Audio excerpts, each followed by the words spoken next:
पिछले क्लास में हमने देखा था HVDC ट्रांसमिशन का एडवांटेज और डिसएडवांटेज। ठीक है, अब हम देखते हैं HV ट्रांसमिशन का एडवांटेज और डिसएडवांटेज।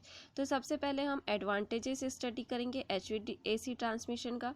तो पहला एडवांटेजेस क्या है कि जो मेंटेनेंस कॉस्ट होता है वो AC सबस्टेशन का कम होता है और इजी होता है। ठीक है, यहाँ पे लिखा है AC सबस्टेशन का मेंटेनेंस DC सबस्टेशन के कंपेयर में इजी और चीपर होता है। क्यों इजी और चीपर होता है? क्योंकि देखो AC सबस्टेशन में क्या रहेगा, अगर हम HVAC ट्रांसमिशन यूज़ कर रहे हैं तो हमें AC को DC और DC को AC में कन्वर्ट करने का ज़रूरत नहीं पड़ेगा।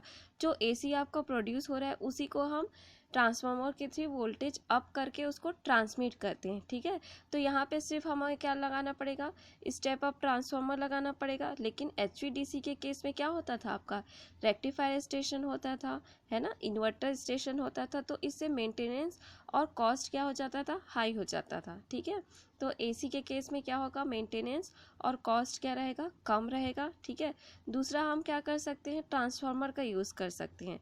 HVAC ट्रांसमिशन सिस्टम में हम ट्रांसफार्मर का यूज़ करके वोल्टेज के लेवल को चेंज कर सकते हैं। DC के केस में हम ऐसा नहीं कर सकते थे क्योंकि ट्रांसफार्मर DC में वर्क नहीं करता था। ठीक है, AC सिस्टम में क्या होगा, AC ट्रांसमिशन में सिर्फ आपका AC हार्मोनिक प्रोड्यूस होगा, इसलिए हम सिर्फ यहाँ पे AC फिल्टर ही लगाएंगे जिससे कॉस्ट क्या होगा, कम होगा। DC के केस में क्या होता था, AC और DC हार्मोनिक्स दोनों प्रेजेंट होते थे, इसलिए हमें AC और DC फिल्टर दोनों लगाना पड़ता था। ठीक है, नेक्स्ट एडवांटेज क्या होगा, AC सर्किट में सर्किट ब्रेकिंग ईजी होता है, इसलिए जो सर्किट ब्रेकर्स हम यूज़ करेंगे AC में उसका कॉस्ट भी क्या होगा, कम होगा। ठीक है, नेक्स्ट हम देखते हैं HVDC लिंक में सिस्टम कंट्रोल आपका इजी रहता है। ठीक है, नेक्स्ट है अगर हम ओवरऑल कॉस्ट की बात करें, ट्रांसमिशन कॉस्ट की बात करें, तो HVAC का ट्रांसमिशन कॉस्ट कम होता है एज़ कम्पेयर टू HVDC, क्योंकि यहाँ पे हमें एक तो कन्वर्टर स्टेशन में सेविंग करते हैं। ठीक है, तो जितना हम कन्वर्टर स्टेशन में सेविंग करेंगे उतना ही हमारा जो ट्रांसमिशन कॉस्ट होगा, ओवरऑल कॉस्ट, वो HVAC में कम लगेगा। अब हम देखते हैं HVAC ट्रांसमिशन लाइन का डिसएडवांटेजेस। ठीक है, क्या है डिसएडवांटेजेस, DC के कंपेयर में AC में ज़्यादा कंडक्टर और इंसुलेटर की ज़रूरत रहती है, इसलिए इंसुलेटर और कंडक्टर कॉस्ट क्या हो जाएगा, हाई हो जाएगा। देखो जितना भी HVDC का एडवांटेजेस था, अब वो HVAC का क्या हो जाएगा, डिसएडवांटेजेस हो जाएगा।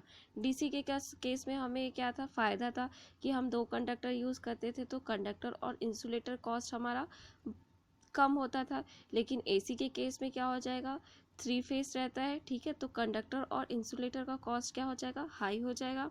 स्किन इफेक्ट की बात करें तो AC के केस में क्या प्रेजेंट होता है, आपका स्किन इफेक्ट प्रेजेंट होता है, जिससे कंडक्टर का रेजिस्टेंस क्या हो जाता है, इंक्रीज हो जाता है।